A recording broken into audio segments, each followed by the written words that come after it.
There's a major fundraiser happening next weekend for Meeting Street, the Schwartz Center in Dartmouth. It's called Fishing for a Cause, and my guest is Beatriz Oliveira. She is the Major Gifts Officer for Meeting Street and the Schwartz Center, and she is organizing the Fishing for a Cause event. We should start off by speaking about the decision, I think, to I'll use the word merge, Meeting Street School in Rhode Island and the Schwartz Center in Dartmouth. I don't really expect you to know all the nuts and bolts of that, but clearly that was a change for folks, especially here in southeastern Mass. It was indeed. First, thank you so much for having me on. I really appreciate it. We are actually going on our third year in the merger, so July 1st will be 3 years that we've been together, and they're a little older than we are. We are celebrating our 70th anniversary this year. Meeting Street celebrated, or the Rhode Island campus, I should say, celebrated their 70th last year. Mm-hmm. We came together for many reasons, primarily for financial reasons, to make us a more stable organization and to be sure we could be around for another 70 years or more for our children and families in the community. It's really been a fantastic thing for us. It's made us stronger financially, and it's allowed us to add programs. We just recently added an early Head Start program, which helps families that are expecting children with special needs, moms that are expecting, particularly moms in New Bedford that have a history of substance abuse, which, as you know, is a huge problem in our area. So having that federally funded programs and being one of the providers that has those services is huge for us. We've also just recently moved our program, early intervention program, which serves about 650 families a year alone. That just moved to New Bedford to get us closer to the families we serve. So having that flexibility to be able to do those type of things is huge. I mean, that's very true. I mean, anything new is going to cost some money. Absolutely. And to have a successful organization to partner with, correct, that makes it work. Yes, absolutely. You know, Rhode Island had a huge endowment, which gave them a lot of flexibility. They ran a very successful capital campaign, and it just really gave them those resources that they needed to succeed, and partnering with them just made sense, particularly since a lot of our services are so similar. Even with large endowments and things like that, any nonprofit organization, you got to raise some money. Fundraising Absolutely. is a part of it. That's probably why you get your job here, because your job is mainly to find gifts, find donors, right, and think about fundraisers. Correct. In spite of the fact that we do get some government reimbursements and some insurance reimbursements, our programs are not fully funded. We have to raise about $8 million in Dartmouth every year in order to, our operating budget in Dartmouth is $8 million, and we have to raise about $1 million of that every year in order to break even. And that's a sizable amount of money. Correct. Anybody who's been involved in raising money can tell you that is a lot of money to raise. It certainly is. In a year. Now, for those of you who may not be familiar with the Schwartz Center, now the Meeting Street and the Schwartz Center, correct, this is a place where folks with developmental disabilities, young children with developmental disabilities, correct, really are given a start in life, early education. You've mentioned some of the areas, and it's clearly a very important start for many of these young people. Absolutely. We service children, like I mentioned before, from birth all the way to age 22. Our programs include the early intervention programs for children from birth to 3 years old, and that could be any child that is just not meeting the milestones they should at their age, the expected age. Perhaps they're not crawling at the age they should or talking at the age they should, and they can reach out to our experts and get evaluated and get the services that they need. Most of those services are provided in the homes. Our staff goes out to the homes to provide that, those expertise. But we also have a year-round school for children with special needs. That's right in our Dartmouth campus. We have another one in Providence as well. And we have rehabilitation services for children. We provide consulting services for schools. If they have a child that is presenting some sort of learning disability, we can go and talk to the teacher and provide services for the child and the educator as well. Well, we've mentioned the importance of fundraising, and there are lots of ways to raise money, but how did the idea of a fishing tournament emerge? What It's 7 years old. It's 7 years old. That's actually how I started with the organization. It was actually the brainchild of Dr. Jonathan Schwartz, whose dad was the pediatrician that helped Posa, the founder of the Schwartz Center. He helped her found Agnes Raposa, affectionately called Posa. Right. She and Dr. Isaac Schwartz founded the Schwartz Center back in 1947, so quite a while ago. And Dr. Jonathan Schwartz is still on our board, and he is an avid fisherman.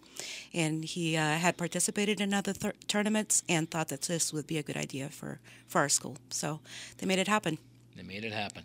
And this is not the kind of a tournament where you stick your line in a pond somewhere and pull out a fish. This is real fishing, real sport fishing. It is a sports fishing tournament. It's not boat oiling. You can certainly enter in any. If you want to surf cast, you can do that out in the canal, as long as people follow the rules. There's no limitations as to how they enter into the tournament. But in general, it has been boat fishing primarily, and we also have charters available for corporate sponsors. So we put some people on boats, and on average, you have about 100 anglers in total that participate. And it ends with it's a 2-day tournament. It's catch and release. June 23rd and 24th. 23rd and 24th. And it's for striped bass, bluefish, and fluke. And like I mentioned, it's catch and release, so they don't have to come out to Pope's Island with their boats. They can depart from and return to their home ports, whether they're out in Point Judith or out on the Cape. It really doesn't matter because they submit their catch electronically. Now, catch and release tournament, you mentioned it a couple of times. For those who may not be aware of that term, what does it mean? It means that you don't have to bring the fish around to a weigh station. You don't have to kill the fish. So particularly with striped bass, with conservation, that's very important to a lot of people that are on the water. And so they can, certainly if it's within legal limits and within the marine rules, bring the fish home if they want to eat it, but they don't have to kill the fish to bring it to a weigh station. It is a measuring device that we provide at the captain's meeting. They measure the fish, take a photograph of it, submit it electronically, and then we make the decision of the winner. There are some other rules that fishermen must follow. There are some fairly stringent rules that you provided me with, a short time ago, actually a few days ago. There's tournament boundaries, there's qualifications, and there are safety rules that have to be abided by. And they're pretty standard for a lot of the tournaments in the area. They really aren't all that stringent, actually. The boundaries are mostly for environmental issues, so that's essentially it. And also to allow the Coast Guard to know more or less where our fishing boats will be fishing. Okay. So we do have to apply for a Coast Guard permit and all of that. You are listening to Townsquare Sunday on WBSM. I'm Jim Phillips, and we're talking about the Fishing for a Cause tournament to benefit Meeting Street and the Schwartz Center in Dartmouth. My guest is Beatriz Oliveira. She is the major gift officer for the Schwartz Center. I bet you learned a lot about fishing, handling this.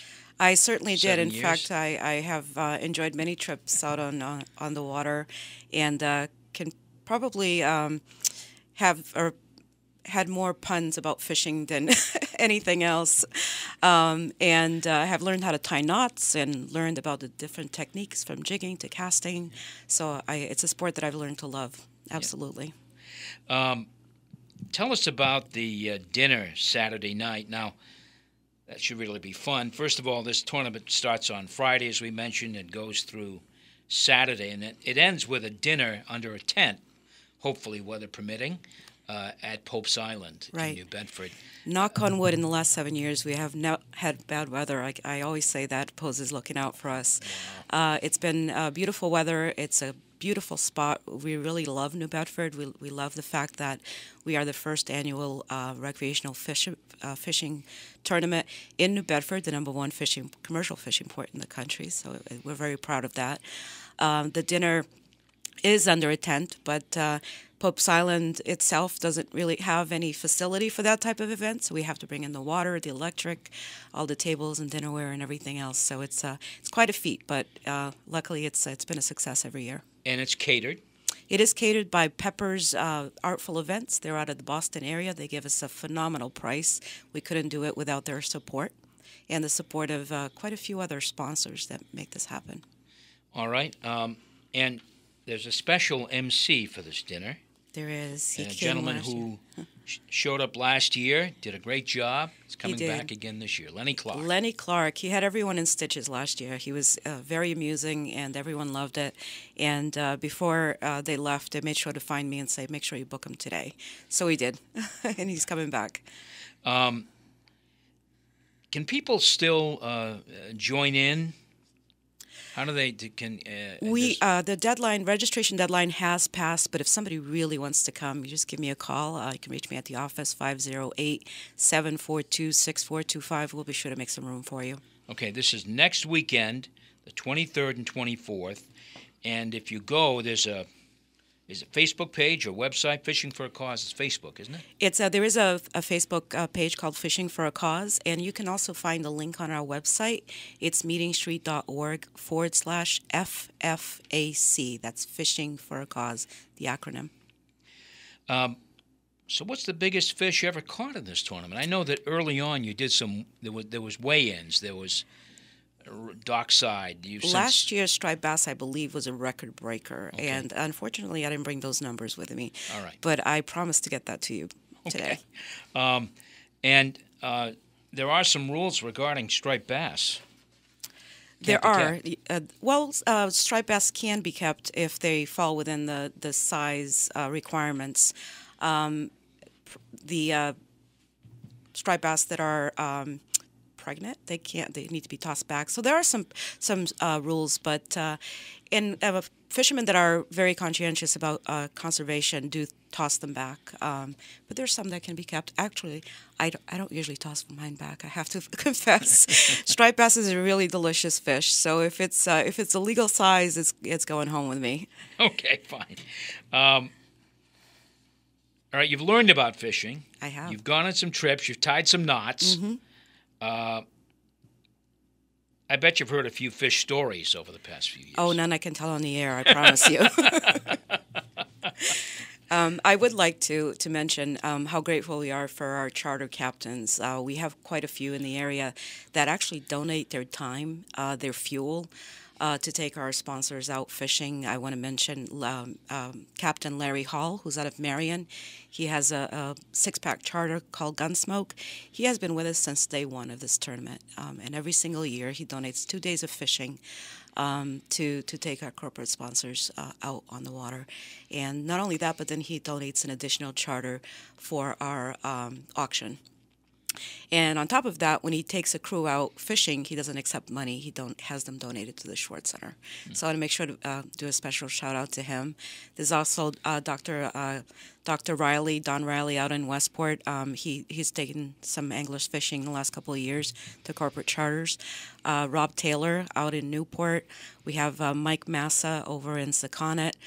We have Captain Todd McGregor right here in the Fairhaven port that has taken quite a few of our charter groups fishing as well. So we've got quite a bit of support from the community. And I know you want to mention your sponsors, too, because you don't do this without people ponying up, frankly, big money or items that you need for an event like this. Absolutely. At the top of our list are the Carty's brothers from Carty's Furniture and Mattresses. They do so much for us in terms of promotion, putting our billboards up, the ads that you see in the Providence Journal, PSAs you might hear on the radio or television. Those are all underwritten by Carty's Furniture. And they support not only this event, but also our telethon, our walk. We have other smaller events in Rhode Island that they support throughout the year, so we can't thank them enough, as well as WPRI. And Clark Distribution and the Clark family in general, they were supporters well before I came on board with the organization, and they continue to be large sponsors of this event. We also have Sea Streak, which is the fast ferry right here in New Bedford. They've just added a run out to Nantucket. They've been running to Martha's Vineyard for quite some time, and they added one from Providence to Newport as well. Jim Barker, who's the head of that organization, has the hugest heart of anyone I've ever met. He comes to fish with us every year. He brings a group to the dinner. Just an incredible person, incredible family, and incredible company. Eastern Bank, Bristol County Savings Bank, Bay Coast Bank, Knight Lubricants, Joseph Abood. I could go on, but probably you don't have an hour or so, so I'll end there. No. But we want to thank everyone that's involved with this. Well, we certainly wish you well. My guest has been Beatriz Oliveira, the organizer of the Fishing for a Cause tournament. She's also the major gifts officer for Meeting Street and the Schwartz Center. The Schwartz Center has grown by leaps and bounds since it was located some years ago on Rockdale Avenue in New Bedford, under the watchful eye of Agnes Raposa and Company. A lot has changed about special education since those days, but one thing I'm sure of hasn't changed: the commitment to helping children really overcome developmental challenges. Absolutely, and just to see the staff with our children and our families is heartwarming. And what I do invite every listener to do is give me a call, come by for a tour, and see for yourself what we do there. I'm going to repeat my number because I really want people to call and come by. Sure. 508-742-6425. Well, good luck with this event and all your efforts in the future. And we hope you have a crowded field of anglers there fishing and bring back the big one. Thank you very much. I want to mention one more thing before we go. There is a captain by the name of Randy Bagwell that will be bringing 2 groups of veterans fishing. The goodness of his heart, he's doing it all on his own. They're combat veterans on one trip, and on the other one is all female veterans, and they'll be at the dinner as well. But just an incredible person, and just another synergy there that is just heartwarming and touching. This raises thousands of dollars for Meeting Street and also the Schwartz Center in Dartmouth. Thanks again, Thank Beatriz, and good luck with this. More to come on Townsquare Sunday in just a moment.